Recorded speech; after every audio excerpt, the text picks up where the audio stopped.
What's going on, everybody? Welcome back to the Friends Podcast, man. Thank you for joining us today, man. Definitely appreciate all the listeners. Make sure you like, comment, subscribe, and interact with us, man. Let us know what's going on. You know, you are the friends of the show. So let us know what's going on, man.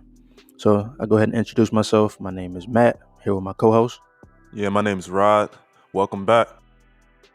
Yes, sir. Yeah, so man, yeah, definitely want to give you guys a good episode this week and let you guys, hopefully you guys enjoy it. So yeah, let's go ahead and get into it. So, Rod, why don't you tell me like what's been going on this week with you?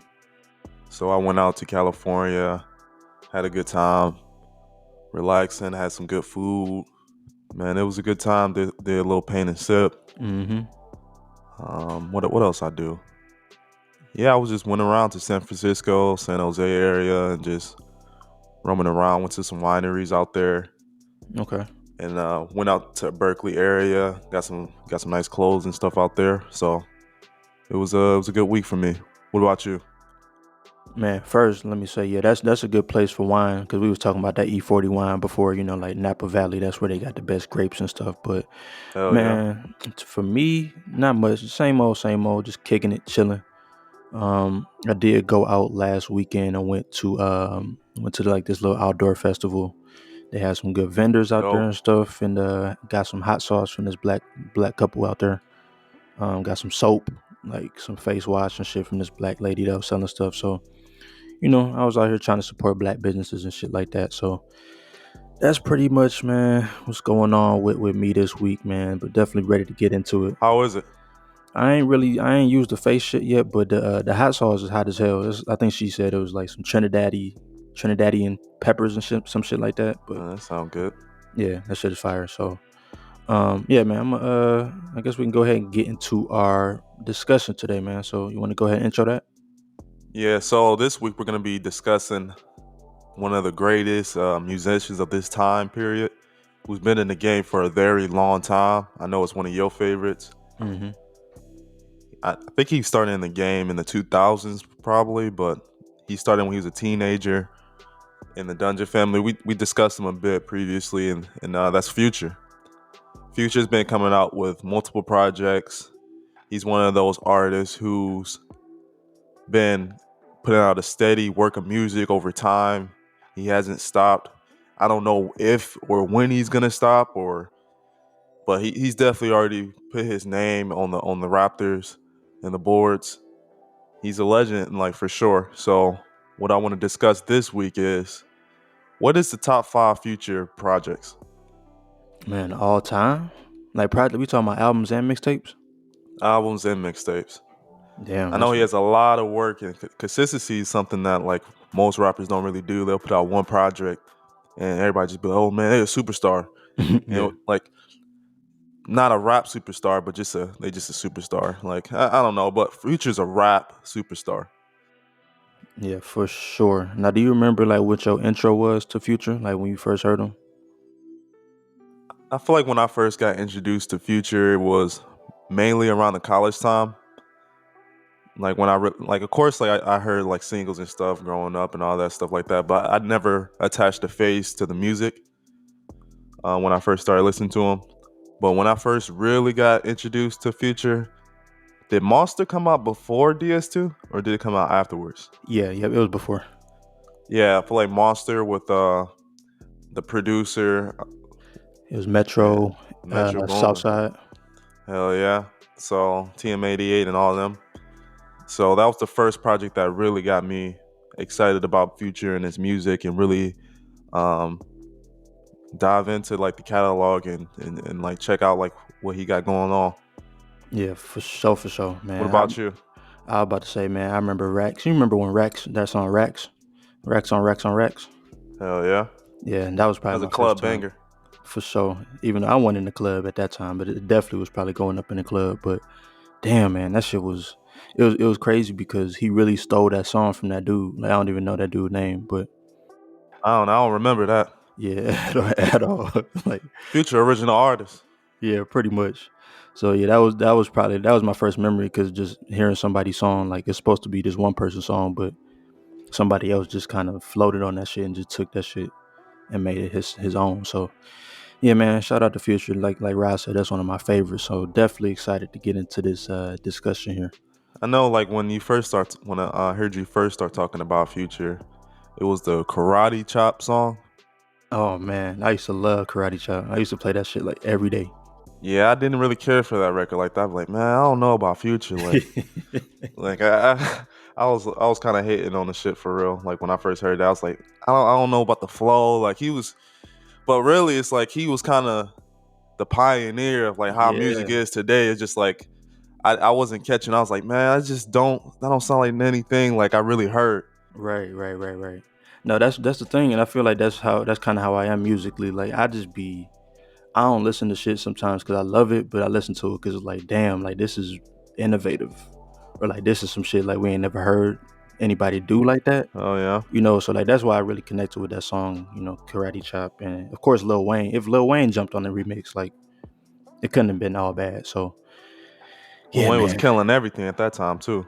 yeah, for sure. So yeah, man, let's go ahead and get into this shit, man. So I guess we go back and forth and kind of just discuss like the projects and what it means to us and why we think it's top five. So Yeah, I mean, we might have some of the same ones, but with mhm. Future such a long catalog, like we really had to dig in the crates and like go back. But like for me, like I said, it started off for me probably around Monster. So a lot of the music and the albums that I really like is pretty much from that point onwards to now. Yeah, And I don't have no specific order, but I'll go ahead and start off. So I mean, I've already stated Monster. Monster was one of those projects with Metro Boomin and that whole team Southside and TMA, I believe, over there. And that was just like at the time when I first heard that, that shit was revolutionary to me. Like the style of the music, the beats, like his flows, like on the tracks, like everything just was a super cohesive project from the interludes, like Abu's booming and oh all that yeah, those kind of tracks like that. I was like, man, yeah. that it was just like it was perfect. And I know he had some like the features that was on there was like Lil Wayne, who was like a constant collaborator with him. He had I think that was it though. Actually, yeah, I guess like now when I'm looking at it, it's like a bunch of producers he got on here. He got Metro Boomin, Nard B, DJ Plug, Will and Fool. yeah, Williful, yeah. So it's a bunch of producers on this. But like this album came out with like Codeine Crazy, Mad Love, Oh my god. like Tupac. Like this is probably one of my favorite Gangland, like one of my favorite projects from Future ever. Was this album for sure. Like every track was almost pretty much a hit. Yeah, man. That's what I keep talking about. This, like this is one of them projects. I go ahead and speak on it right now too. Like this is one of them projects that I will play straight through without any skips. Like Right. that's just how I feel about it. So and you It's already hard know to do that too. it is, man. Like especially these days, or even back then, it was hard to do that. So yeah, this is definitely one of the ones I play straight through. Like you can go from radical straight to codeine crazy and just vibe out. Like And it's like, people go for ahead. sure be like, oh yeah, this is an instant classic. And like Nah, no. I feel like this definitely lived on. It's a classic for me. No, for sure. Like, yeah, especially somebody that's a big Future fan like me. Yeah, like I can't.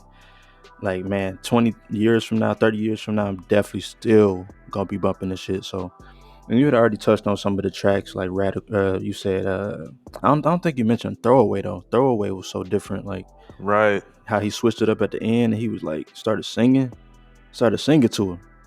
Like who was doing that at that time? Like who was people that was doing like auto tune and shit like that at that time weren't switching the song and then just singing on that bitch, no matter how good or bad it was. Like he was just doing some revolutionary shit. So, Well, I wasn't trying to like name off every track, but I really could have. Like Wesley Presley, yep, that was crazy. real unique beats too. Very unique. Like Metro Boomin, like he really put his foot in this one. For real. Like yeah, I know he spent hours just getting every part of this album. Like that vision was crazy. And this was the album that really like I feel like threw Metro Boomin to like start getting a bunch of other opportunities with a bunch of new artists Yeah, and everybody was like like loved the tag and everything he got going on, the producer tags that start getting real big. Like he was one of the originators of that kind of stuff. Yeah, I was about to say him and Southside because I remember Southside had tags, Drummer Boy had tags, Lex Luger, of course. But like, yeah, that He got popular. yeah, like the people really started paying attention when Metro Boomin want some more, nigga. When that shit came out, like Hell people yeah. really started paying attention to that shit.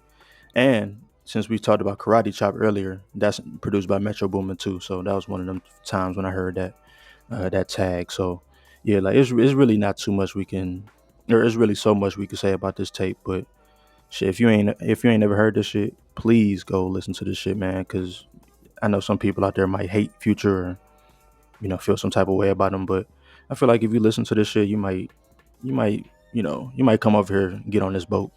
Yeah, I feel like everyone probably definitely heard Future by now. You think so? Yeah, from how like big he is, and he's pretty much collaborated with like a lot of the biggest names in music at this point in his career. Yeah, Like I if can see you that. if you like interested in hip hop and music like that, you know who Future is by now. He's not someone that you got to get used to. Like his name is just known. I mean, you might know who he is, but I just want people to put respect on his name. And I don't say that about everybody, but come on now, like innovator, influencer, like so many sons in this game. Like, go back and listen to Monster.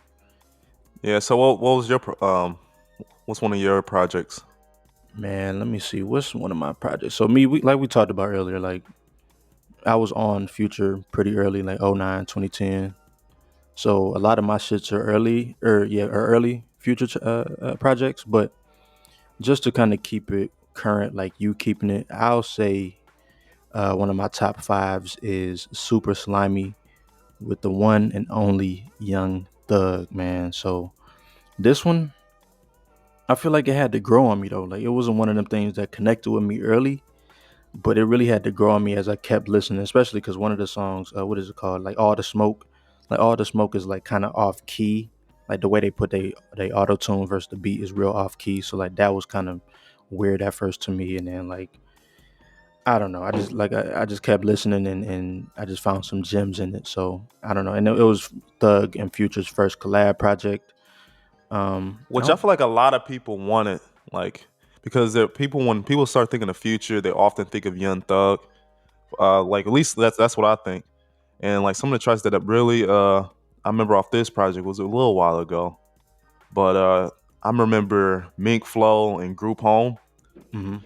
Like those tracks were crazy to me when I first heard those. Yeah, Mink, yeah, Group, like all of them. To me, honestly, the whole album. Same thing with Monster. Like play the shit straight through.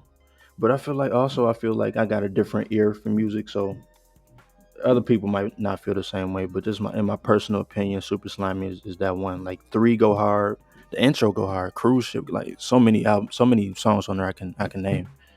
Um, and then also let me mention there is an article that ranks them from Complex, so we kind of took a look at that before, so we'll link that in the bottom so you can just see all the projects that we could go through. I think it's about 30 of them that he has. So, but yeah, man. So that's mine. Super Slimy, him and Young Thug. For sure. So another one of mine's, I'm gonna go somewhere where I feel like not many people was like would really put this in their top five, but it was definitely one of my favorites at the time. It was Evil. Like, and Yeah. it had like the dark roses on the album cover, and it was kind of like burning. It was like roses turning into ashes. This album had Zanny Family, Photocopy, Seven Rings, and this is when like when you go on Twitter, everybody would just be like, Future got 7 trophies, just like throwing every mixtape when he was going back to back to back to back. Yeah. Like it'd just be him hold up all them trophies, and it had a lot of me, Fly Shit Only. Like this album here for sure, like was one of my favorites that I could just play right from the beginning to the end. And they even had I think this might have been the first collaboration between The Weeknd and Future that they did was on this album, which was on the Low Life, which was like bringing those two together like was a big deal for sure in terms of music. I ain't gonna lie, I hate that song just because I'm not a big fan of the Weekend, like post 2013. But It was definitely a huge hit though. Like, I can't dispute that, but that song was just I fuck with that track. why. This shit pisses me off when I hear that. I don't know why. I'm still a big fan of the weekend. I don't have any type of feelings towards the weekend negatively. Weekend has always been one of those artists who's dropped very quality music, and I can't say that the quality dropped. Maybe the topic matter and how like he approaches his music, and he probably got like a lot more people in his camp when it comes to songwriting and everything like that. But yeah, Weekend is definitely a great artist, and I don't have any doubts. Like when I see the Weekend, I know it's gonna be quality music. No, that's true. But let's take a little detour. Did you ever hear that Weekend Aaliyah song that came out like a couple weeks ago? Nah, I didn't hear anything that recent. Oh, you didn't hear it? Okay. No. Last thing I heard from the Weekend was Dawn FM. Okay. Yeah.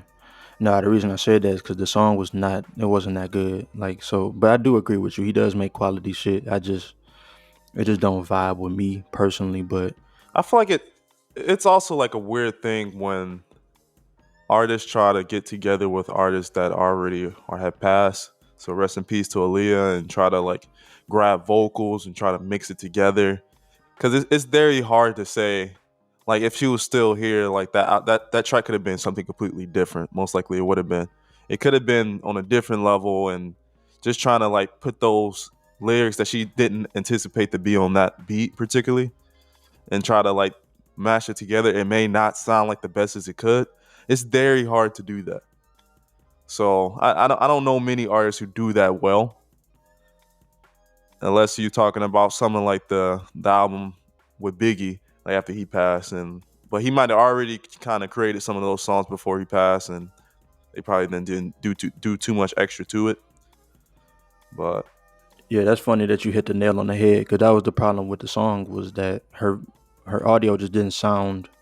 It sounded old, like it just sounded real old and grainy. And then his voice came in all crispy, and then the beat was just kind of like real melancholy. Like I don't know, it just wasn't it though. But like I said, I do understand where you're coming from. Like he's still gonna make some quality shit, and if he is on the track, it probably 9 times out of 10 is gonna be a hit. So I can't really hate. I'ma still hate, but I can't hate.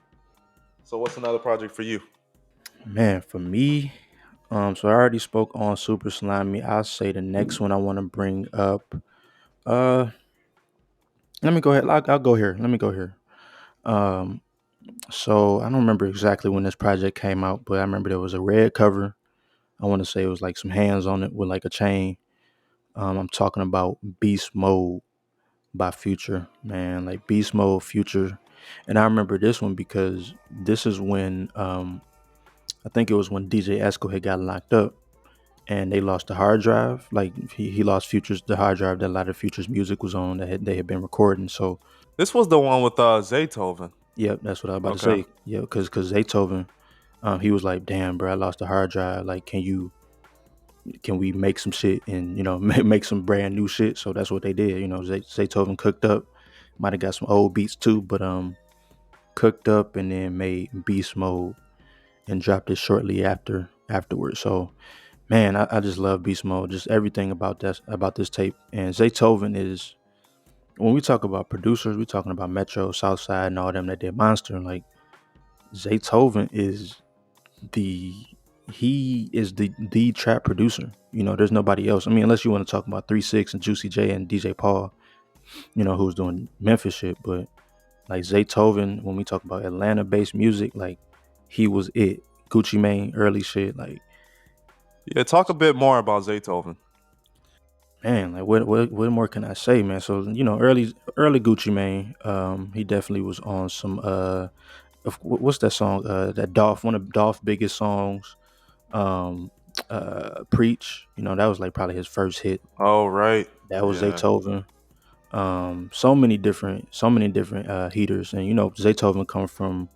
I don't watch interviews. 'Cause I'm a producer, so he come from being from church and playing the organ and playing the piano. So he got that and he still just put that in his beats. So man, I always gotta salute Zaytoven for creating that sound, for that trap sound. I'm like Zaytoven is pretty young, right? I think so. I think he probably about 40 something. He got to be about 40 something. Okay, so he a little bit older than I thought. Yeah, I what you guess thought he because was I about started 30? hearing his name like a little bit later on, so I was thinking he was like still pretty young, like 30s or something like that. But I always thought with Zaytoven, like the way like he always had the keys and stuff like that, and the music, it was always unique to him. He Yeah, always gonna have them keys. yeah, for sure, for sure. And other people be trying to do it, but like a lot of like hip hop and rap producers don't really know how to play the keys. But like I said, he came from the church, so he was playing in church, so he had already had that down. Of course, there's some other ones that can, but nah, cause like '05 was So Icy came out in '05, Gucci Mane and Jeezy, and that was produced by Zaytoven. So like, yeah, he got to be at least at least 40, I would say. So I'm actually gonna kind of lead that into like the next album that I want to talk about. You were talking about how his DJ, Future's DJ Esco, went to jail and what was it, Dubai? Yep, and I think it was Dubai. Yeah, Yeah, and the hard drive was lost and all that kind of stuff like that. I don't know if they ever ended up recouping it. I think they did though. But yeah, the project once DJ Esco was like in jail and all that, it was like 56 nights. And that project was one of my favorite Future, another one of my favorites in my top five for Future. And it had probably one of his biggest hits of all time. Like if anybody who knows Future and they'd be like two, three songs, like this is gonna be on that list. And that was March Madness. And that record went crazy, like immediately when it dropped. Like that took to me that took Future like his fan base like grew exponentially after they heard that track. yeah. And it was such an unconventional song though. Like the beat was kind of weird, and like it wasn't no straight ahead just boom clap beat. Like the beat was crazy, and the instruments was crazy on it. And you know what's interesting about that song is like people be trying to say like it's a Black Power song and shit like that because he said cops kill a nigga tragic, but like that was literally the only the only thing he mentioned in Yeah, that that was song. like at the time, like he just kind of mentioned it. Yeah, he was just feeling that shit. But most of the rest of it is about pretty much lean. Like it ain't about nothing else for It real. was But on brand for sure. Like after DS2 and all that kind of stuff like that. you know what? So let's talk about that though. That's interesting. Like, how would you? Cause remember when Lil Baby came out with the bigger picture? Like, how would you feel if Future even dropped a conscious song like that? Like, would you even take it seriously? Future has dropped conscious music. Like like as conscious as the bigger picture was. Yeah, he got some tracks that was conscious. Like I remember he came out with a song with I think it was Andre 3000. Oh, what you told her? Yeah, what you told her. That I feel like that's conscious a little bit. A little bit, And yeah. then he like and then he also had another song with Mac Miller, which was pretty conscious as well. I don't think I ever heard that one. Yeah, it was like I don't know if it was like an actual on the album, but it might have just been on one of the mixtapes or some projects that Mac Miller put out at the time. Rest in peace to him. But I believe that song. Let me find that actually. Yeah, because I've never heard that. Like, it was. I feel like it's kind of rare for Mac Miller to work with artists of that style. You know what I mean? Because Mac was kind of on some jazzy shit. Yeah, okay, so I found the project. It was Live from Space. That was a project Matt Miller put out, and it had a feature in the future. So that one I remember was a big conscious for sure. So like if I'm wrong though, like fans and people who's listening, let me know. Cause yeah, Future's not normally known for like switching it up from the party club scene. Like I feel like more or less that's just what fans want from him. But I feel like he does have a capability to switch up. He's very versatile when it comes to different styles of music. Yeah, he could. Like, he could. I don't know. I just don't see him speaking on shit that's going on right now because I feel like a lot of people that's celebrities or whatnot. They don't really be paying attention to like regular people lives. Normal people like what's going on like for real in the country in the world. But that's just my assumption because I feel like if you got that much money, like you can just be in your own little bubble. I know Lil Wayne said some shit like that before. Like, I don't even be listening to nobody else. Like, I'm just here listening to me. I'm here paying attention to what I want to pay attention to. So I don't know. High Maybe. key. Now I'm looking at the lyrics from Genius on this track. Yeah. Nah, it wasn't like I gotta take that one back. Damn. This Okay. shit was not conscious at all. So yeah, you may be right. Okay. Yeah. I see it's called Earth. It could have been like, some like Earth Day, like some conscious shit about the world. And Yeah, I feel like I heard some conscious shit from Future, but I can't think of the songs right now. But I don't know. Maybe you're right. Maybe he don't do any conscious type of shit. I don't know. I never heard it. Like, I don't know. Like, we could be wrong. So yeah, like Rod said, man, let us know if you ever heard some conscious future songs. Damn, I can't talk today. Let us know if you ever heard some conscious future songs, and I guess we can get into the next one, man. So, or was you done with 56 Nights? Yeah, I'm done with that one. Like DJ Esco, Future, 56 Nights. Like that was a time for sure. So go check that out. For sure. All right, man. I'm gonna get into my next one, man. So I think I did everything that was kind of current. So I'm about to get into the old future shit. Everybody, don't turn the podcast off. I'm about to nerd out on future right quick, but so I'll go more recent first. So got to bring up astronaut status, man. Astronaut status, like this was the first one where where I really clicked with me with Future. Like this is the first project that made me go back and listen to Streets Call. That made me listen to Dirty Sprite 1. So man, I love astronaut. I remember being in college. I was definitely was playing it around y'all for sure. Or if I wasn't, I was probably sneaking and playing it, when y'all was gone or whatever. But astronaut status, man, this is one of the ones. Space Cadet. This is the one. It was Michael Jordan was on there. I feel like he had a hit on there too. Let me. I remember Itching, which I think I see here was a bonus track. Yep. Itchin was on there. He had one with Ti on there too, if I'm not mistaken. Um, astronaut status. Let me look it up right Yeah, I'm quick. looking at the track list right now. He had on Young Jeezy, Young Scooter, Gucci Man, Ludacris, Rocco, and that's who was on this project right here.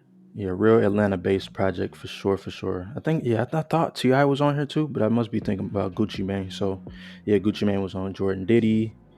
Yeah, man, but it's definitely one of my favorite ones just because it just take me back to a time when it take me back to a simpler time, man. So astronaut status When Dat definitely Piff was really booming at the time, for real. everybody was downloading mixtapes, and it's crazy because it's just like Dat Piff was like a time period where like I would go on there and check for new mixtapes and new stuff at the time, and just see. That's how I find like new artists. I will always check out Dat Piff, and all these artists were just throwing out all this free music that they're just like, did they really not get paid for this? Like just the quality level when you go back in like that time period of music, like so many hits and like that came from that. It's like, man, like I can understand why Lil Wayne goes back and he like re-releases his mixtapes today to try to get some money from it, because yeah, I feel like a lot more artists should do that. I think so, but a lot of people mixtapes wasn't as hot as Wayne's was though. Everybody ain't got dedications and no ceilings. That's just like cult classics, like hip hop classics. But I guess they could try. They could try to get some bread off of it. I mean, like, Um, yeah, I'm just saying that for like the bigger artists who's like kept their consistency and the music keep going. They should go back if they can. Like, if they weren't rapping on other people's beats for sure back then.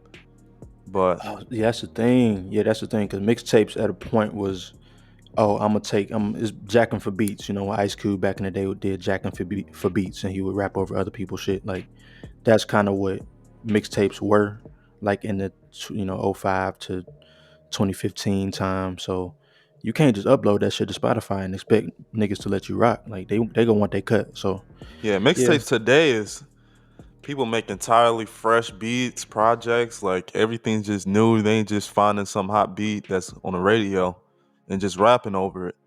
They really putting out brand new music, and these labels are sitting there like, but you called it a mixtape, so we're not gonna count it towards your count, which is like fucked up, because it's like, any new project that's completely fresh beats, artists, all that, like that should not be considered a mixtape, in my opinion. That's not what a mixtape is. No, I agree because like that's original music. You know, like you probably pay for the beat. Of course, you probably wrote it or punched in or whatever. Like that's you did the same work you was gonna do for an album. Maybe it wasn't focused in the same way, but you dropped an original project. You know, like why does this not count? And then who's to say what's a mixtape and what's an album these days anyway? If it's just gonna be original beats and stuff like that. So Yeah, like yeah, like some of these artists who've been around for like a little, like especially today, they drop so many mixtapes or EPs or whatever they want to call it, like completely fresh projects.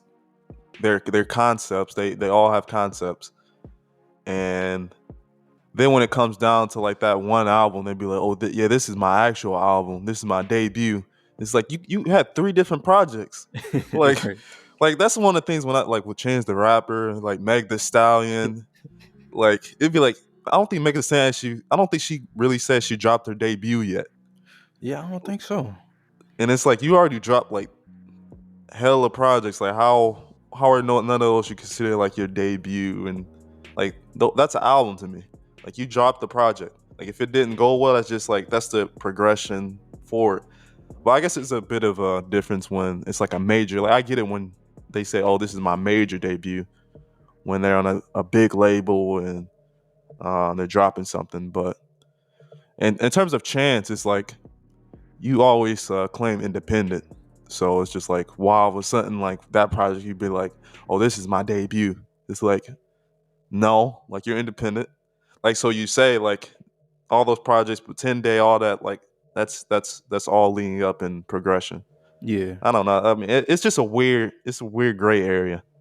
Yeah, I don't even know how we got to this point because even okay, if we take it back to Wayne or we take it back to Gucci Mane, like okay, Wayne dropped what 500 Degree. He dropped multiple albums before he ever dropped a mixtape. Gucci Mane, he might have dropped like one mixtape before he dropped his first album, Trap House, and then Jeezy, he had like probably two or three mixtapes before Thug Motivation 101. So, how is it that people are starting off with mixtapes now? And then like, oh, this not my major, this not my debut, this not my debut, but you dropping projects. Like I don't get where I don't get when the switch happened. And it had to be sometime probably like 2015, 2016. But yeah, it's all kind of blurred. The lines are blurred at this point.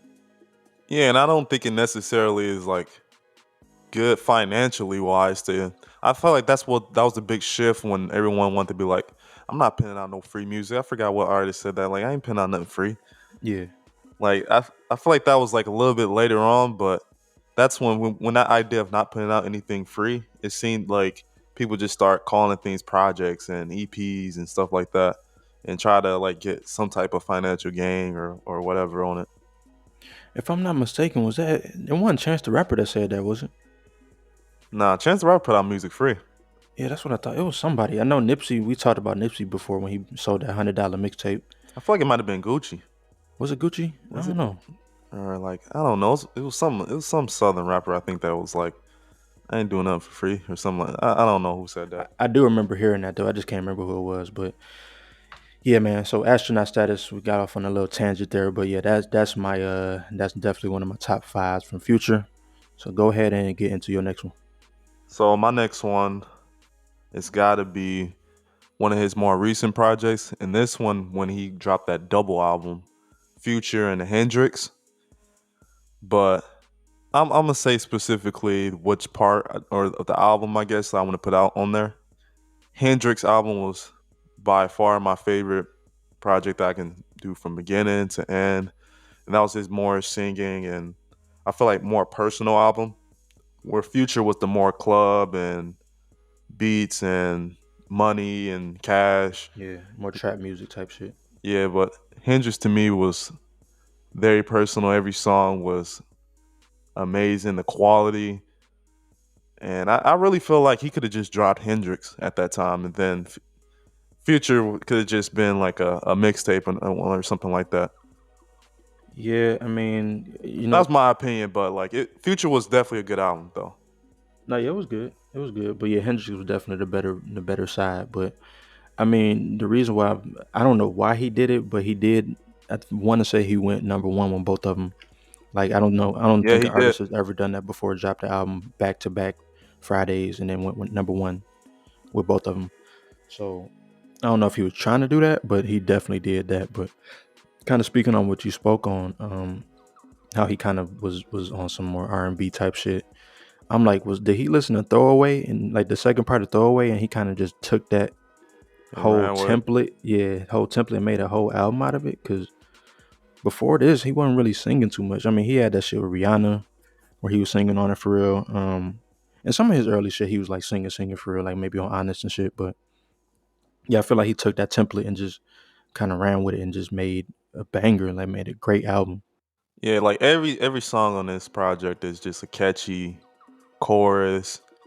It's very like pop ish. Like that's what I would like. That's the biggest thing I can really compare it to. Like it's actually like pop to me. Like it's something that was very profitable and something that most of these songs I feel like could have been on the radio. I believe so. He even had a song on here with the Weeknd coming out strong. Yeah, he got songs with Weeknd, Rihanna, Chris Brown, and Nicki, who was all radio fucking. They stay on the radio. So And I remember the first song, which I feel like was a big headline on Twitter at the time, was oh My yeah, Collection. yeah, When man, like the bars on like that, it's just like man, how do you think of that? Like everybody in the back of their mind be like, that's how just niggas really think. Like be like if I like mess with somebody, like they just part of my collection. Like everyone think they can go back and get the old thing or whatever, like how they feel, but or like I don't know. I don't know like how people really think, but on that. But man, this album was crazy. yeah. That was definitely a topic of conversation. I feel like this is when people really started calling him toxic because he had been talking about Sierra for like years. Like we just talked about Throwaway. He had been talking about Sierra, but this is the one where it was just like, God damn, like this how you feel? I feel like this is when they started making the memes, like the meme where they be like, "Oh damn, I miss you" or whatever. Like we're texting your ex memes. Like Man, this is when that era started. use me, damage. Man, this fresh air. Yeah, fresh air hard too. Man, he was going crazy. Like this is the type of music that when the artist drop this, you'd be like, I can't wait till this artist break up with somebody or like you like they pain is about to like drop some shit that's just so fire. Like when people like said that about Drake and stuff like that, and they end up dropping "Take Care" or whatever. Like, after that Rihanna thing, and he drops that. I feel like people like some artists just thrive off that emotion, and when they're able to actually focus it in when they go in the studio, they can make something that's just far and not some of the best music that we ever heard. Just taking those emotions in.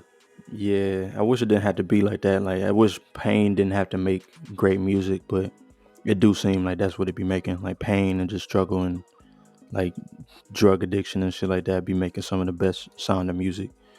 It just is what it is. Just original shit too. Like this things that you would never like artists don't ever think of. Like Yeah. that's future for you.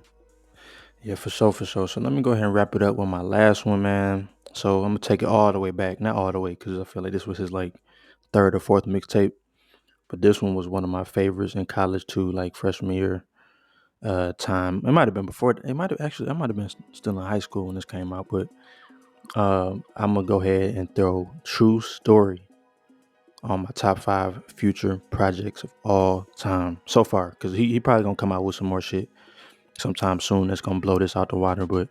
Yeah, man, true story. Reason I like this one, it's just real, just kind of like astronaut status. It's real Atlanta.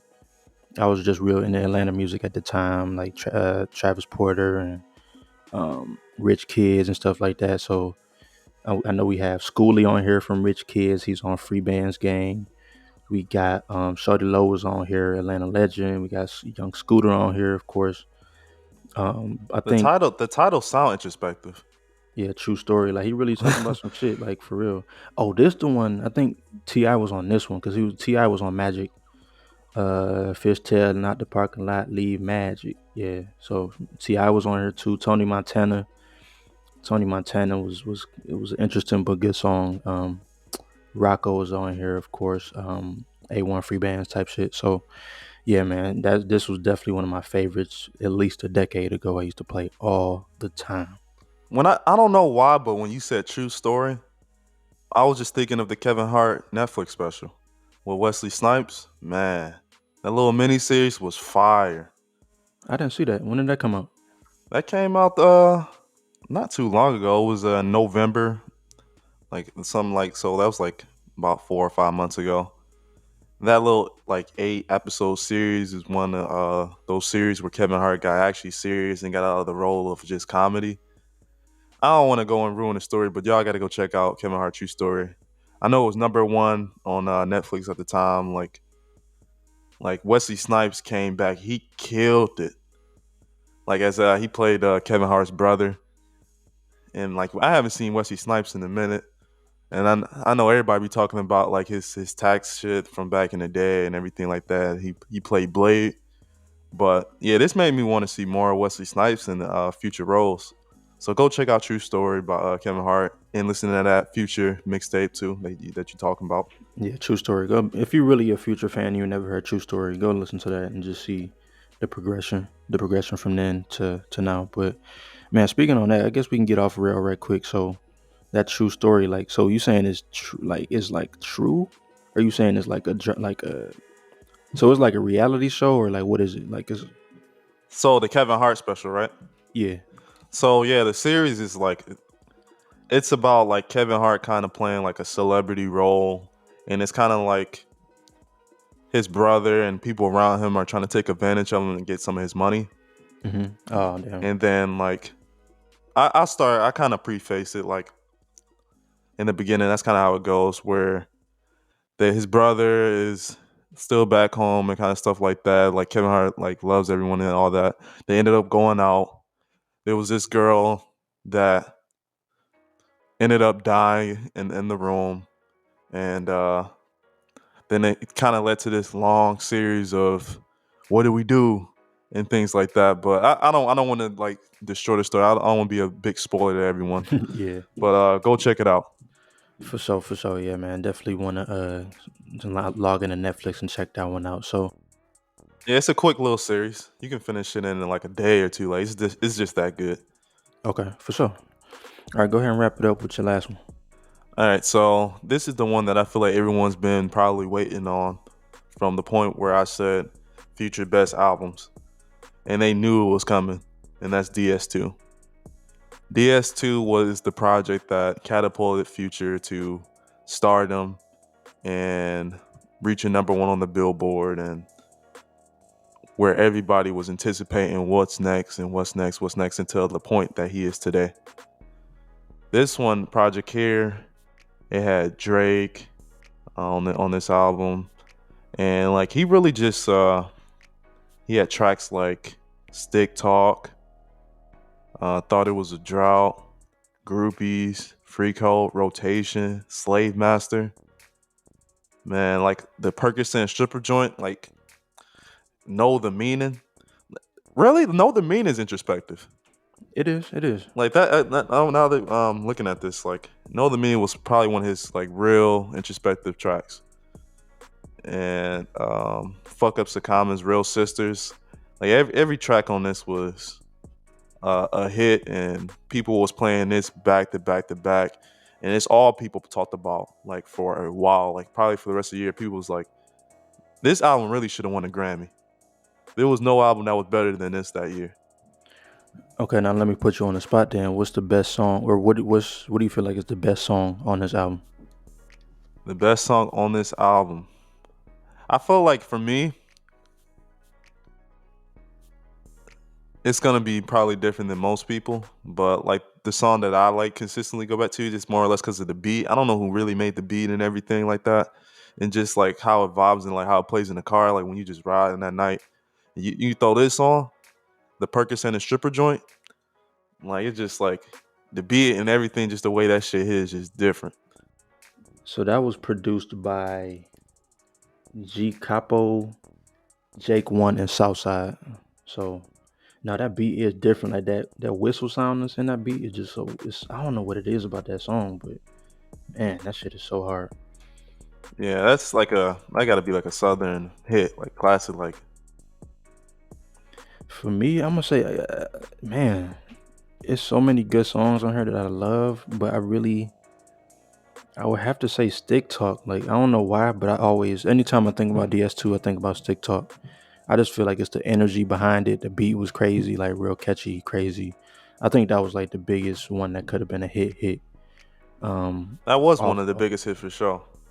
yeah, no, it was, but I feel like everybody was really paying attention to where you at with Drake, of course, and of course the intro when he was talking about fucking a bitch in Gucci Gucci flip flip flop. flops. Yeah, I really like Stick Talk the most though for some reason, but I actually do like Slave Master, even though the title is so crazy. that's why I always hated it. Like, like Slave Master was real cold. Like, No, I like, can't. Like like I hate to say it, but like, man, like it really it had nothing to do about Slave Masters or nothing. he said, But just bought a new whip, like I'm a slave master. Like what? like, Nah, that's bro. what I mean. Like, how do you think of that? Like, I don't know why, but I was like, man, like I felt them. Even though I ain't No. had a shit, I was like, man, I feel you. No, that's why I never could fuck with this song, cause that shit is just too flagrant to me. Like it was a good song, but I just can't. Like I can't sing that out loud.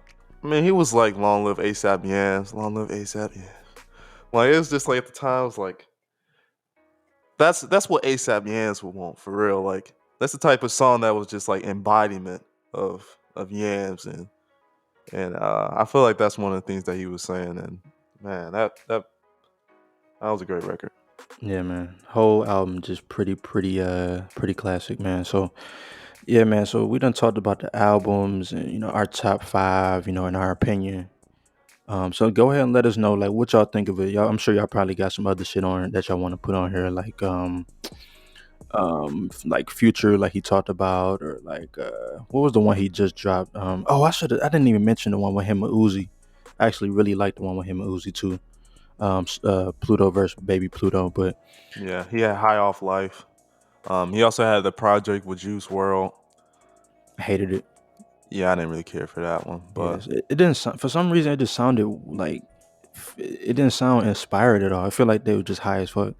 They just made some shit, but like past the point of high, they was like blasted. But man, we'll go ahead and wrap up that conversation there. Just let us know what you guys thinking, man. Like, comment, subscribe, and let us know if we wilding or not. We might not be, we might be, but let us know. and it kind of yeah, for sure, subscribe to the Friends Pod. Subscribe.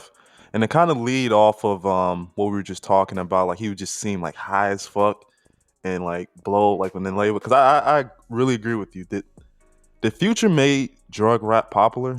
Because I know when Juice WRLD, he had said like Future was one of the people that made him want to do drugs and stuff like that, like in the studio, and thinking that it was cool and made it popular. Like, he was like, man, all my homies would go out and we would do that shit. Like, Future actually had to come out and be like, man, I don't be doing that. Like, I don't really be doing all that. That's just music and like what he wants to put out in a sense.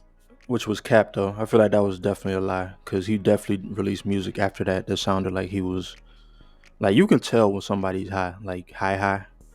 I feel like that had to be like a label image themes. Like, yeah, you don't want to be that guy. Like, especially with Juice coming out and being like, yo, like, you like introduced me. It's like that shit true though. It's like It is, back in the day, like how he talked about lean made you want to go and try lean. Like, you wanted to see like that feeling and see like what does it really make you feel like in a sense. Like, I remember at the time, like, I was listening to Future and I was like, man, I want to try some lean.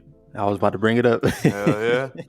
Like, I brought, like, if that was that one time, I was like, yeah, y'all trying to do it? Because I was just like, at the time, like, I was there amazed by like this shit. And I was just like, man, I wonder really like what the hell does that feel Yeah, like? it gotta be dope. Yeah, it gotta be like for this man to go in the studio and like be sipping lean, and Lil Wayne, who's like one of the biggest names, I always talk about his cup, Pimp C, like all these artists who drink, like popular people who drink lean, and the records that they were able to produce, it makes you think like it's an inspiring and then a creative drug.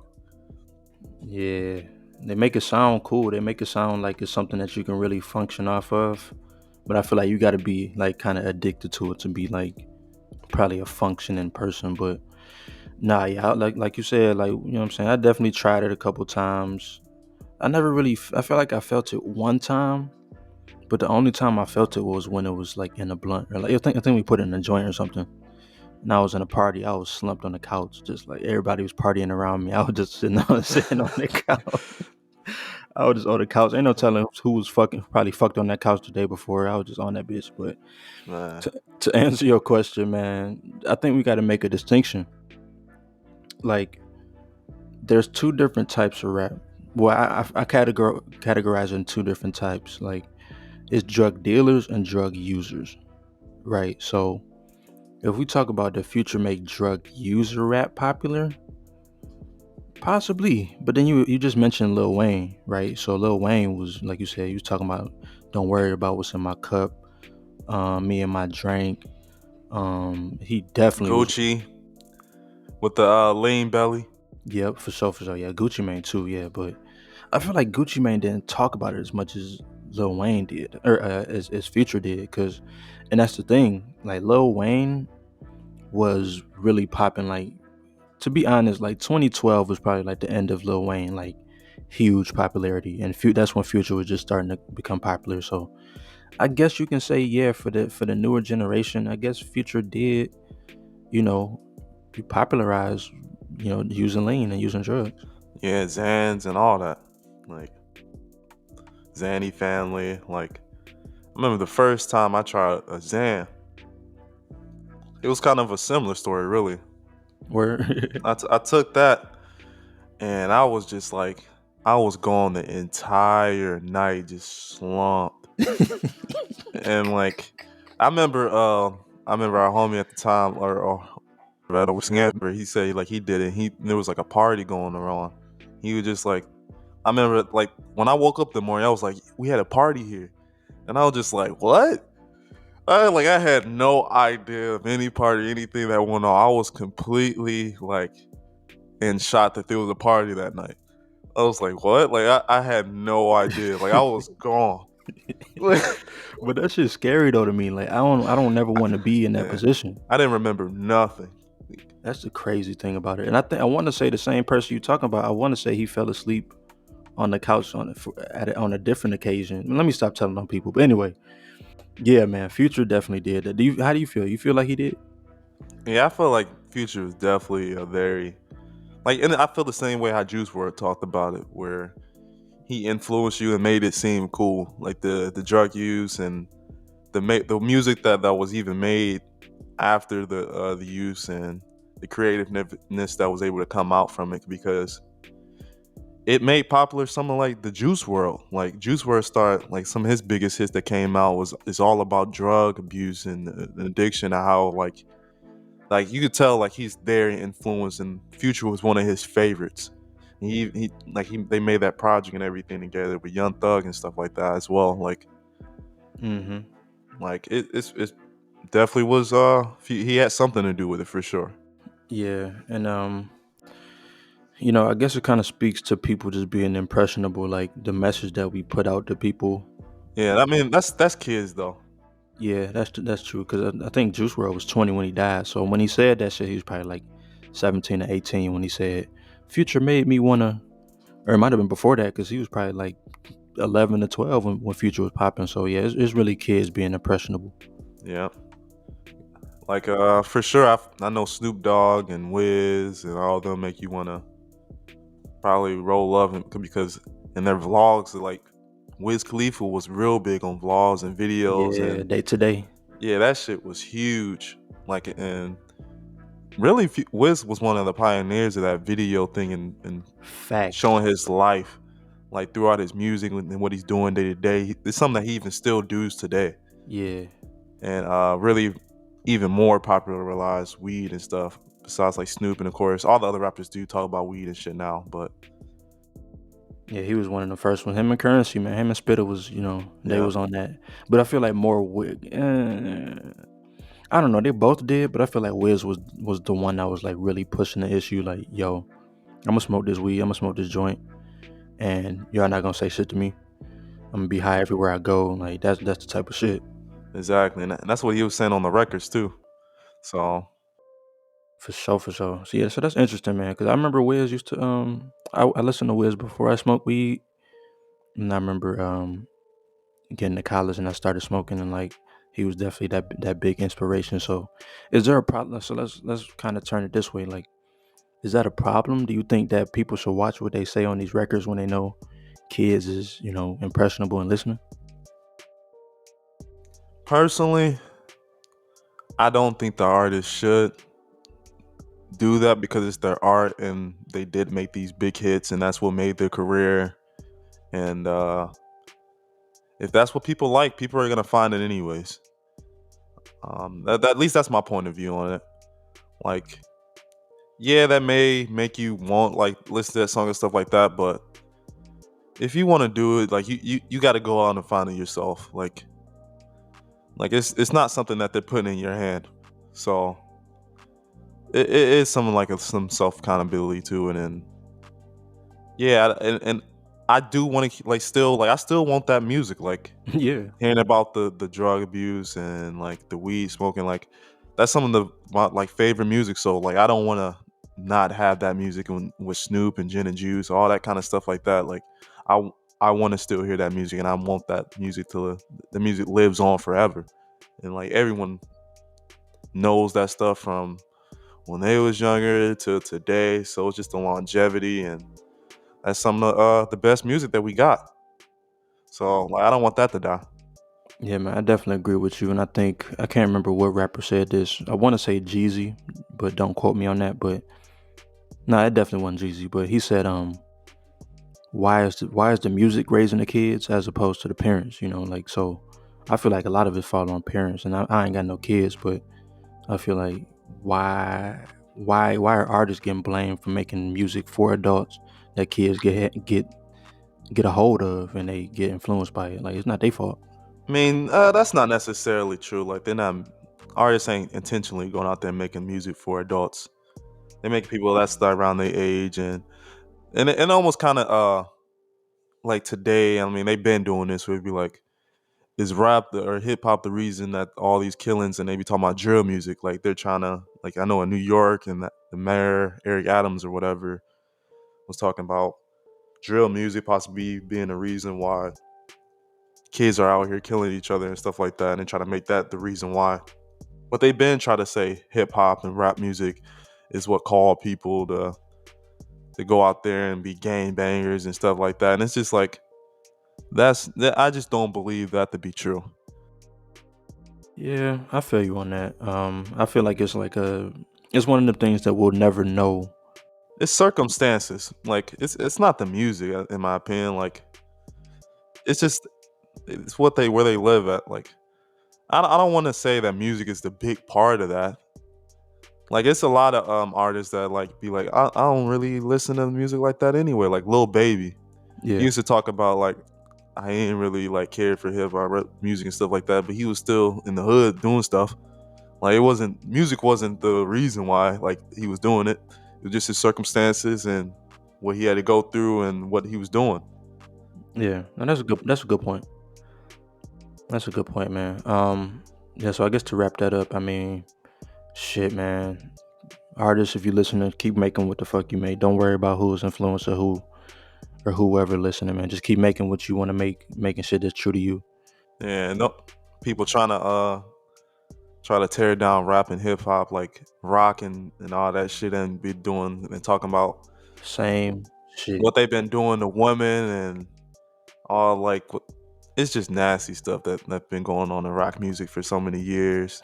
Yeah, Like Elvis with the little girl. Like, man, man. y'all let that stuff slide, but y'all want to always attack hip hop and black culture, and I'm not with that at all.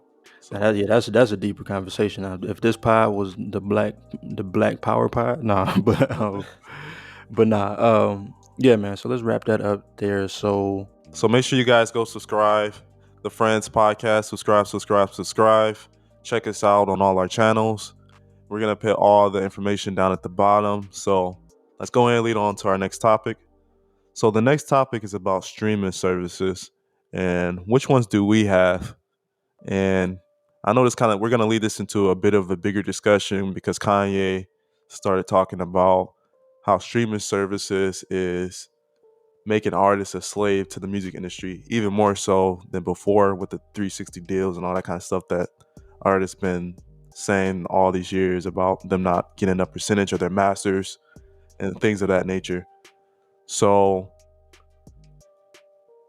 the streaming services that I'm gonna say that I have right now is Apple Music, and that's the one that I particularly like it because I could just pay a monthly fee and I can go on there and I can search up any album I want, and I don't have to have necessarily like it taking up all this storage in my phone.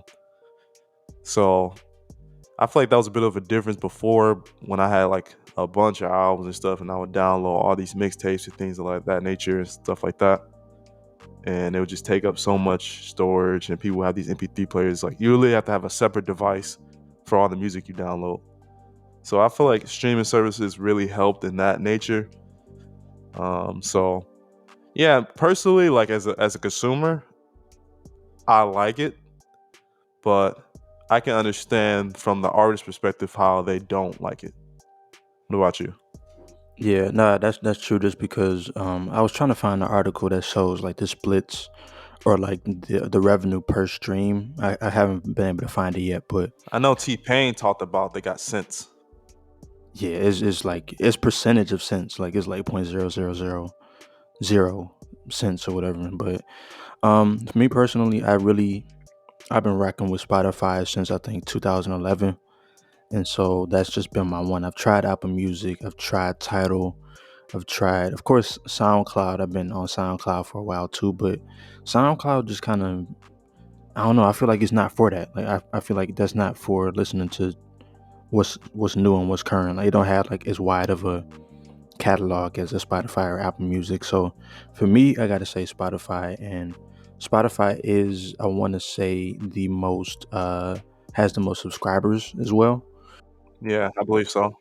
Yeah, so yeah, I'm messing with them, even though they was tripping on the shit with that guy with the podcast. Down, I don't even want to name him, but that's a whole different story. But yeah, that's the one I rock with. And the thing about it is though, you were talking about Kanye and selling the stem player and stuff like that, but it's not like a lot of options if artists want to sell their music and not live off their merch and their touring and stuff like that.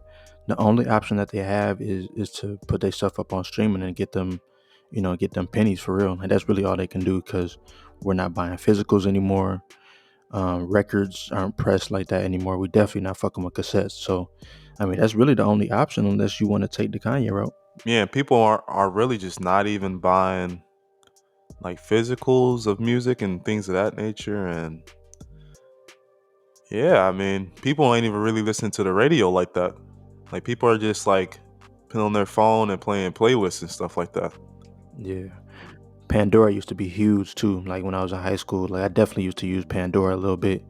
Never paid for it, but it was always cool how you could just go and be like, I want to listen to a song that's like Justin Timberlake, and then they'll just play you all the shit that's related to that.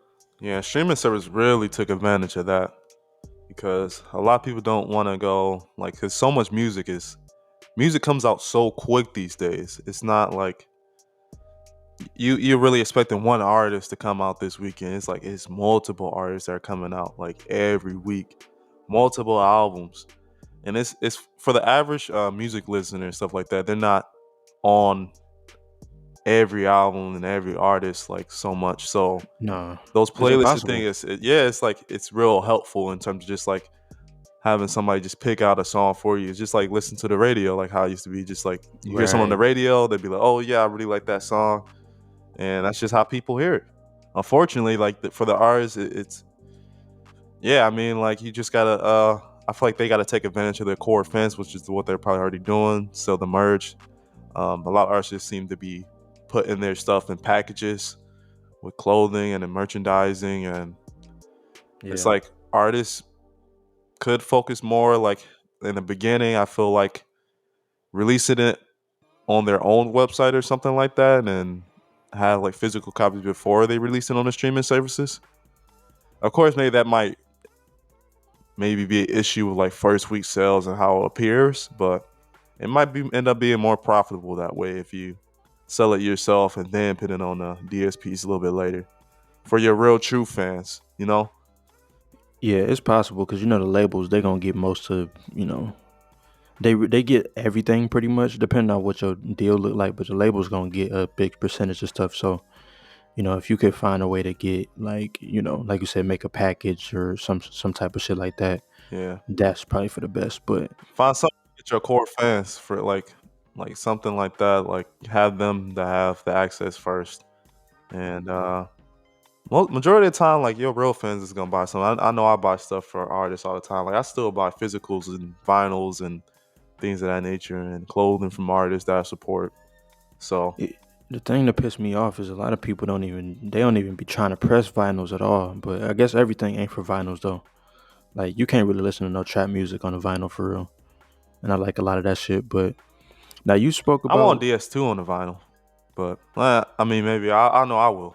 DS2 on a vinyl is crazy. Like What? I want That's that for wild. real, but I remember because you had that CD in your CD player in the car for a long ass time, bro. You was yeah, probably listening to that shit every day. every day.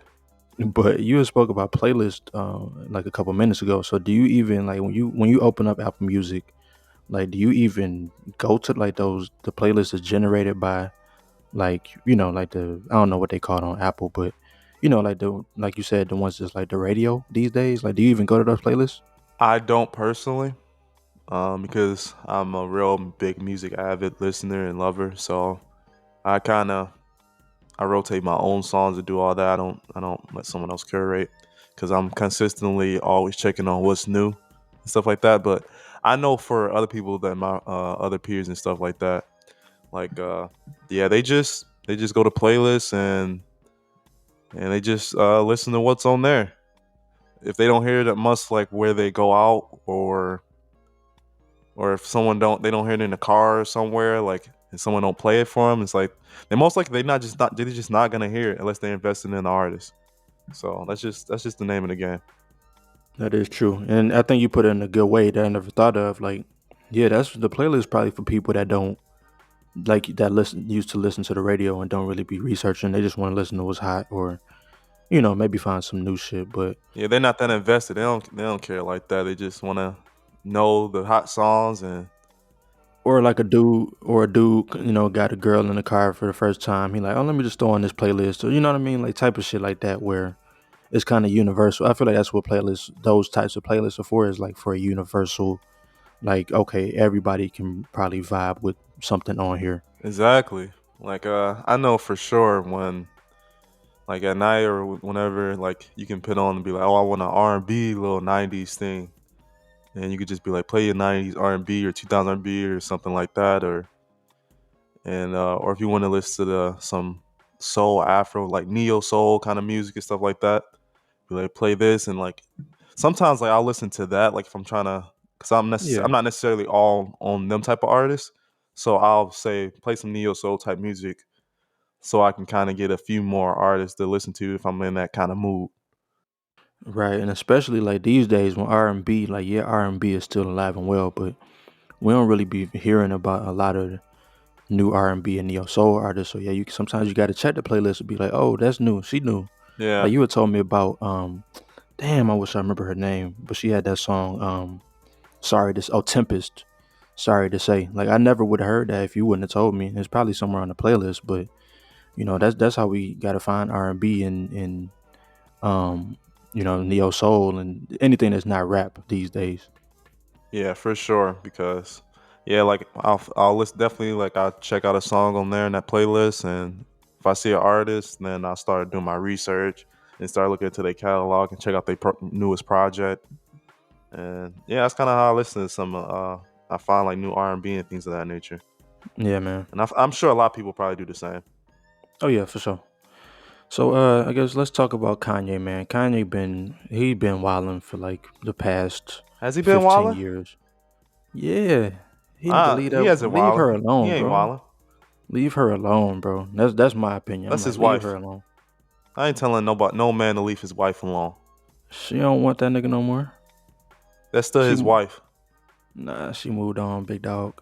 I mean, you man. might as well keep it moving at this point.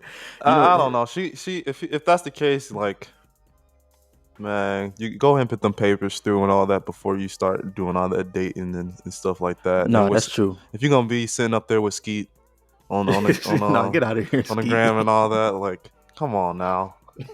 Like, at least the papers go through and try to hide your kids and like, well, I don't know. At least that's what Kanye's saying about the birthdays and stuff like that. And Nah, he wasn't wilding. He wasn't wilding on that. Like, yeah, like I feel like that's if you got kids together, like y'all have to make those decisions together he should be able to see his kids whenever he want.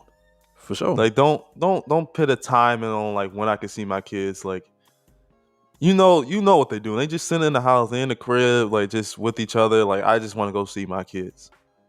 Like, why is this? Why is I don't know. I don't get that. I don't have kids at all, but I know if I was in that position and that's my kid, I should be able to go see my kid whenever I want to. Every day, all day, 24/7. Yeah, just like how you are, like the female, the woman, whatever, whoever Yeah. has, I just as much as you able to see the kid, I should be able to, like, they should be able to see the kid as well. And how the fuck she get custody of it when was it wasn't taken through the court? So how the fuck they with her all the time?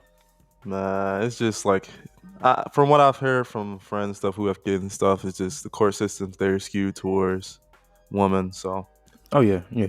yeah, so I mean that's just really like the ideal situation of how it is today. So, but yeah, I mean I hope they figure that for sure. But I promise this is not the Shade Room, and everybody listening. This is not the Shade Room podcast. We're gonna get off of that. But I said that to say Kanye has been in the news recently. And one of the things he was in the news for Skeet. this is Ski. Get the fuck out of here. Nah, you can't act like he wasn't wilding on the ground posting them long ass soliloquies about whatever the fuck. But no, but Kanye he spoke about the STEM player. So of course we all, if you don't know, I want to say Donda 2 is supposed to be coming out very soon if it has not already, exclusively through his website, through his STEM player. So that's going to be the only way right now that you can get the album. So, and he kind of spoke about it. Rod kind of spoke about it earlier about why he was, why he took that route. And so we just kind of want to talk about like, what does this mean for the future? Like I feel like it's a pretty innovative idea. Like, if it's something that, like, is it revolutionary? Is it something that most artists can do or will do? Will they come out with like some little device or hardware device of their own, and people are able to just play music off of it? To me, I don't know. I don't have one, and I won't get one. But to me, it just sounds like an MP3 player or something like that. Yeah, but the cool thing about it is you can isolate the vocals versus the instruments versus the drums and stuff like that. So I think that's really cool. Like I've never seen any type of device like that. I feel like they could have came out with like an app or something that does it too, instead of like a. They couldn't have charged $200 for it then if it was an app. Yeah, they could. Who paying $200 for an app? Why are people paying $200 for a little device? There's only one album. There are a couple albums of just Donda. Like, I mean, well, I guess it's just like whatever else Kanye wants to put on there. But as far as I know, it's just Donda and Donda 2 on there. No, but you can literally any song that you have on your computer, like an MP3, you can upload it to. It's like you said, it's an MP3 player, so you can put any song on there, like literally any song that you want Oh, to. okay. So like yeah, it does kind of have MP3 capabilities, kind of. And MP3 used to be about $100 to $200. Like iPods were like 200. But yeah, like you said, like or like you asked, like what's the future of this? Like, is everybody gonna drop one of these? I doubt it, cause like who's gonna have one? I guess one, what I just said. I guess you can use us one stem player for every song you have. So I guess everybody don't have to drop one. And most people ain't that big as Kanye, like the fan base to do this. Yeah, hell Like an no. artist, especially just coming up and stuff like that, unfortunately. And that's definitely what you need. In terms of, because people don't really sell, artists don't really sell like merch and all that stuff like a lot. It don't seem like people artists like are so quick and fast. It's like it's hard to even. It don't even seem like a lot of these artists even able to fill up an arena or their tours. A lot of them. It definitely ain't a lot of arena artists right now. It's probably like 10 or 15. It's not that many of them. Yeah, Like not for real. that artists that are like real big superstars that can fill out an entire arena, like sell out. Like Yeah, nah. we know who those people are and who's capable and have like that kind of star power. And that's Drake, just Drake, Kendrick, Kanye, maybe J. Cole, maybe Jay Z. maybe Tyler the Creator, Oh Travis yeah, for Scott, sure. Oh, for sure. Yeah. That's damn near about it for real. Like by themselves, probably Nicki Minaj, like possibly. Jay Z, Eminem. Probably them too. So like it's really like 10 to 15. But then the thing about it is though, what I want to talk about is so Kanye really finessed the whole game because like I said and like you said, like everybody's like how many people are really gonna keep buying stem players and stuff like that. But he was the first one, meaning that everybody's gonna buy this one. So like when the next one come out, it's probably just gonna decrease unless they, innovate it in a way that's like, oh shit, we gotta get this one now. But like so he really just came up off $200. He eating all that. Like he's taking profits on literally all of it. Of course what it No, costs to produce it. But go I'm ahead. I'm pretty sure he came out the stem player at the after Donda. Like he had that stem player, so Yeah, he been had it. um yeah, I don't think it's anything different. It's just Donda 2, like the next album's on there. Only difference I'm seeing in this one is like the exclusivity of Donda 2 that's on there.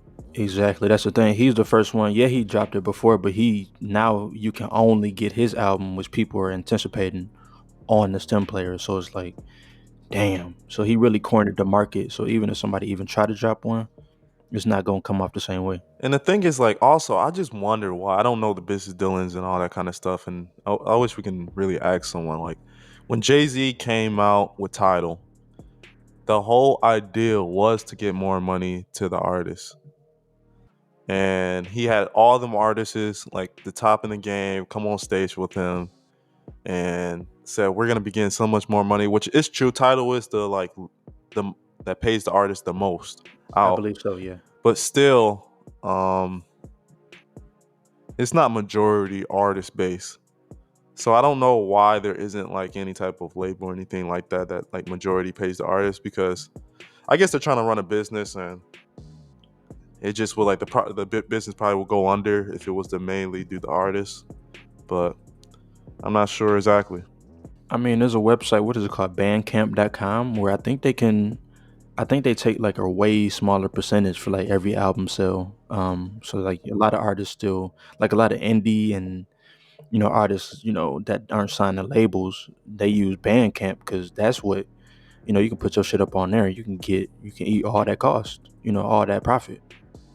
Yeah, and that's the thing with these greedy companies. They ain't trying to do that, because also like these streaming services, they have to make deals with the labels about playing the music and all that stuff, because all these artists are in deals. So Hmm. to even get all that music and have it on there, it's just like I'd imagine they're just paying out the labels a lot of money. So Yeah, pretty much, so man. yes, it just goes back to, I feel like, just these contracts and that these artists are signing and these labels, and they gonna get they cut.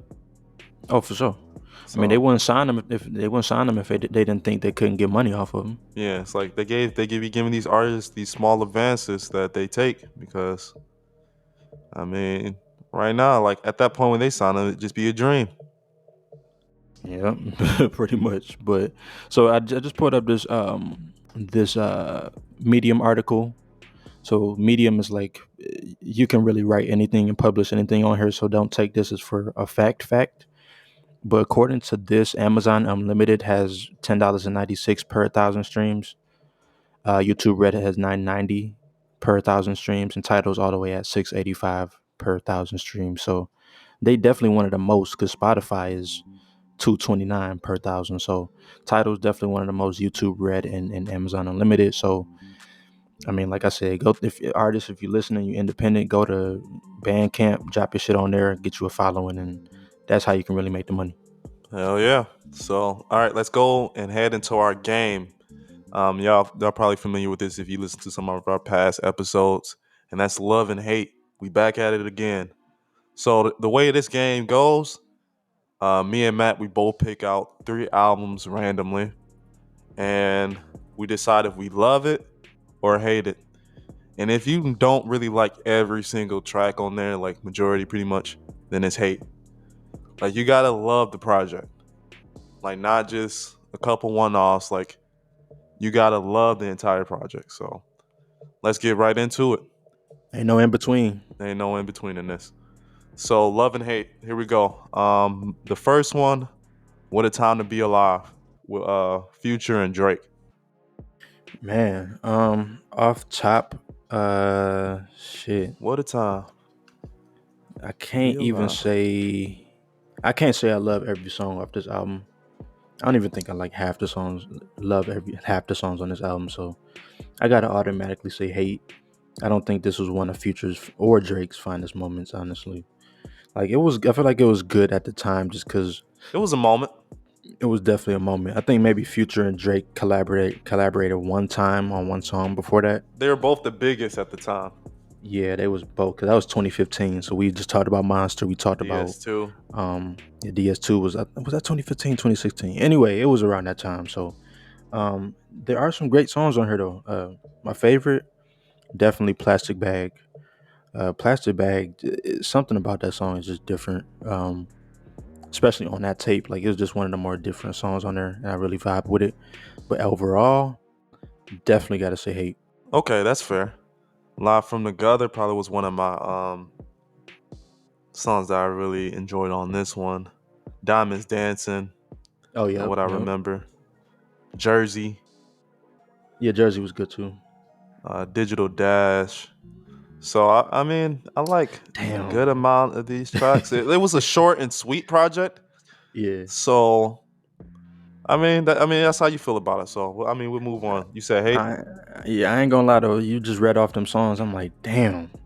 I might actually love this one, because I actually really like all them songs. But I guess I'll say hate, and we can move on to the next one.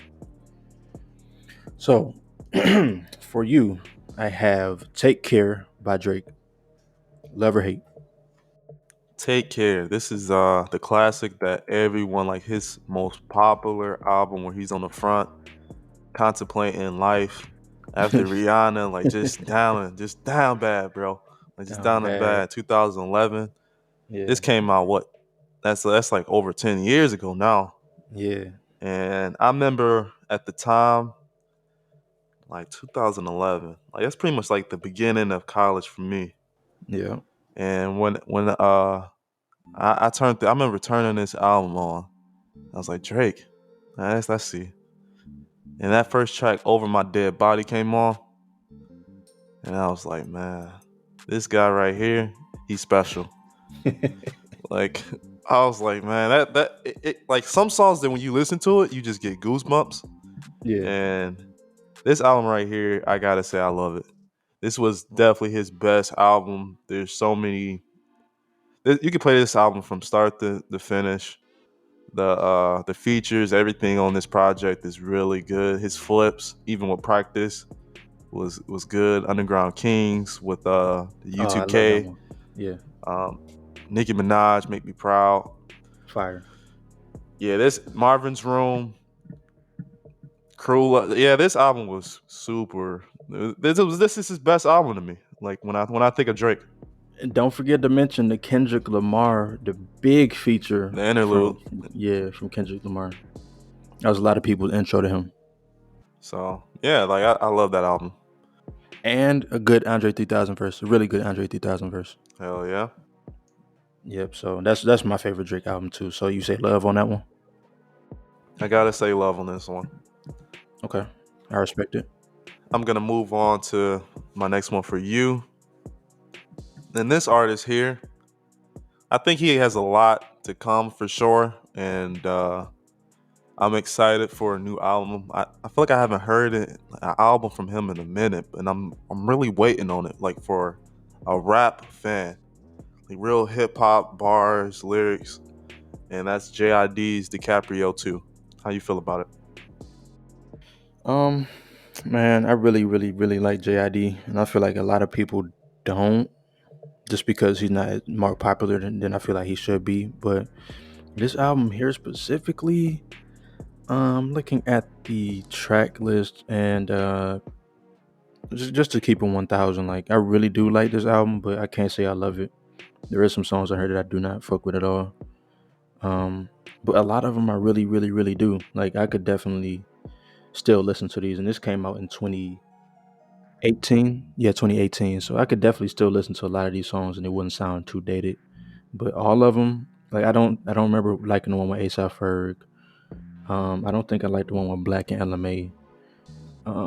So yeah, I don't like everything on here. So even though I really like Jid, and I really like the album, I gotta say I hate it. Okay, that's pretty fair. I mean, um, when this album came out, it was really hyped, and I feel like he had good promotion. He had good energy coming behind this. This is the second in his series of I believe it's a series. I'm pretty sure it's gonna be another one, but this was DiCaprio 2 after his first one, and I really did like this album. Like I gotta say, I agree with you. I really like this album, and some of the standouts for me and that I still like go back and listen to this is Off the Zoinkies. Yeah, I love that one. That's probably one of my favorite shits. And Strawberries. Yeah, shout out to BJ Chicago Kid, man. We need to give him his flowers. He's super dope. Hell yeah. Like he did a lot for sure. Like a lot of good music. BJ the Chicago Kid and Dream needs his Mm, flowers for sure. definitely Dream. So we'll talk about him at another point. Oh yeah, go ahead. All right, man. So I think not Drake, Raz said that he can't say that he loved that one. So we're gonna move on to this next one. So lastly, oh no, this is my second one. I'm tripping. Second, I'm gonna go ahead. Let's go to the West Coast, man. Actually, my two last ones are from the West Coast. I'm rambling now. Anyway, Dom Kennedy, Yellow album. How do you feel about that one? Man, you already know I love this one. Yeah. Like every single track, this is one of my go-to albums that just is timeless. Like I play this album probably at least once a month. Like I probably would say. Still? And man, for conversation purposes, sure. Like, Okay. like I'm gonna say, yeah, I probably still, I still be bumping this and everything. And yeah, this shit was like Dom Kennedy's best album and work. And I guess when I listen to this album, it's just like, man, it gets me mad. Like when Man, I think of Dom Kennedy, like when I listen to this album, I just get mad when I like think about how his career went and how the music is today and everything like that. Like his music cool with Hit Boy, but it's because it's with Hit Boy. Like let's be real. Like the beats and everything and like all that like and yeah, this was a time period for sure and one of the highlights of like my college career for sure, like this album here. man. And not forget to mention, of course, another Kendrick Lamar feature. We got Freddie Gibbs on here. Rick Ross was on there. Gold Alpinas. Rick Ross, that Golden Alpinas, Yeah. man, that was a highlight for sure. Cause that shit, like, I feel like we ain't heard Ross rap on no shit like that, like before that. It was just some different shit, and he floated on that shit. So Right. yeah, man. Ben Thuggin, So Elastic. Like, yeah, this one of those projects from start to finish. hmm I wish it was on streaming though. Like if it was on streaming, 125, oh yeah, 125, baby. Yeah, that's hard too. West Coast. Yeah, West Coast shit. Why is this not on streaming though? Cause I would definitely play this monthly if it was on streaming. I really don't know. That's a good question. And yeah, Dom Kennedy missing out from like not re-releasing this on the streaming services because he can re-release this and re-record or whatever, try to do it and get some bread off of this type of like little package, and I'll buy it. For sure. So, Don King, if you hearing this, repackage that shit if you can. I don't know if he still got the recordings or if that what it is, and I don't know.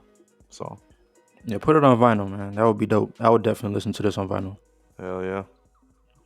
All right, so my next one here. Oh, this is the last one right here, and this is from one of my favorite bands, and I've been to a couple of their concerts. And when I think of like black band, and I don't even know exactly how I ended up upon finding these artists. Like, but I gotta say, Phony People and their album Mosaic. Yeah, man. Phony people. This album was pretty good. I remember listening to it like a couple of years ago. It came out in 2018 as well. I think it was, like I said, it was pretty good. And you mentioned a black band. Like, I'm a big fan of the Roots. Like, that's the original. Well, they're not the original black band, but they the original like hip hop black band, I Right, I think. understand But what you're saying for sure. yeah, but yeah, man, these guys are super talented. All of them are great instrumentalists. I don't know if that's a word, but I can't say that I love this album. I do love songs on here, and I would love to go see them live and go see what they do live too. I think they had a residency at the Blue Note in the past, Man, but them live is a completely different level, and it took the experience of the music. It like it already sounds good, like listen to the album, but live it takes it to a completely different level. Like seeing them live is like a it's one of my favorite shows. That's why every time I see them, like and I see them like near coming by, like I'm gonna go there. Like Like these dudes here are like super talented, and this album was one of those albums that was like from start to finish, like I can listen to, and I love this album. But I know it's not my love or hate, but go ahead. You said you. no, you good. No, hey, speak on it because you brought up a good point. Like, you made me think of something. Like, this is one of the artists that, like you said, I would go pay to go see them before I listen to their album, just because live music is just one of the most, it's just Especially like, for a band. especially a band. We ain't talking about no rap show where niggas rap over their tracks. Like, we talking about straight Yeah. instruments. Their engagement with the crowd and everything, like they're real like even like outside in the line, they had dude coming, he was talking to all the people in the line before the show. Yeah, it was they're just like at a different level when it comes to performing. Like these dudes that just have like a good spirit about them, and that, like I can never say anything bad about them for sure. Yeah, man. Can't say I, excuse me. I can't say I love it, but I would love to go see them in concert, man. One time.